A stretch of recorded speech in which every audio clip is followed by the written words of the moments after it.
just to start off, it's been since Wednesday when you had that bit of an altercation.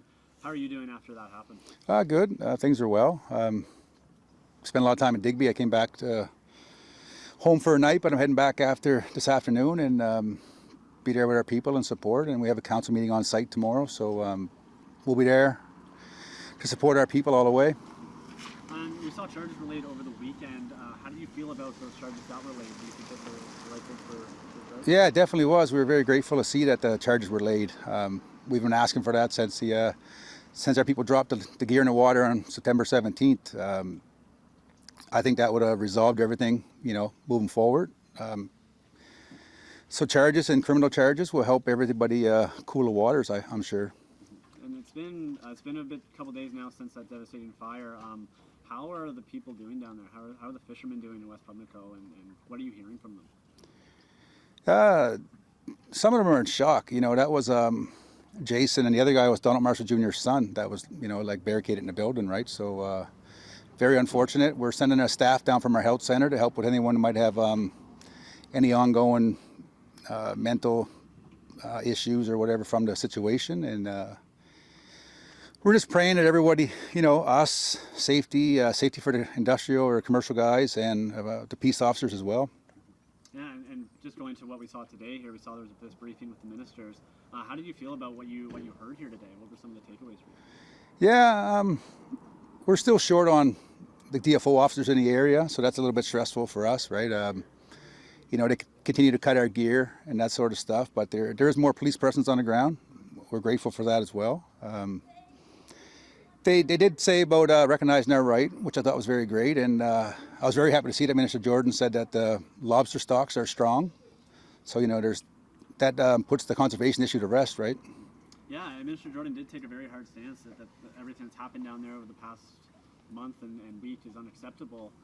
Do you think that's going to start? Do you think anything's going to reignite? Do you think there's going to be any more further disputes that are going to happen in the coming days, or? We hope not. You know what I mean? Like we're doing everything we can to keep the area nice and calm and cool.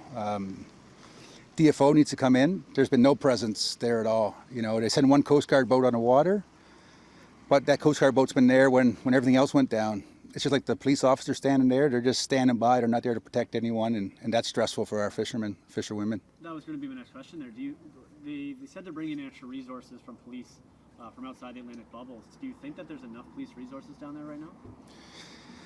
I think for right now what's going on, it's sufficient, but if things were to pick up or suffice, but if it picked up, it'd be a lot more would be needed there. It's, once things go down, it gets pretty scary pretty quick, right? So our main concern is the safety on the water. If they come back to haul gear, our people are exposed. And in a comment that Minister Blair made today, there was a statement made by RCMP previously about this wasn't a policing issue, but then he corrected that. Just want to get your response to that statement that he made today. No, I'm very grateful that everybody's stepping up and retracting that or whatever, but it's hard to. You can't say sorry for something that already went down. You know what I mean? We could have lost people in that situation, and story doesn't save lives. So actions speak louder than words, and the police and the DFO need to step up and really enforce everything going forward. Yeah, you say actions speak louder than words. We heard a lot of words today in this ministers' meeting. So what needs to happen next? We've been hearing a lot of words, all along the way. So I'd like to see some DFO underwater, just to make sure that our people's gear is safe and not hauled and taken away, lines cut, the safety of everyone involved. So the commercial season starts in about a month's time, in the same area. So that'd be a big issue at that date, I'm sure. Yeah, and we last spoke on Wednesday just about after everything that was happening down there in New Edinburgh. How are discussions going on defining moderate livelihood with DFO? How have they been going?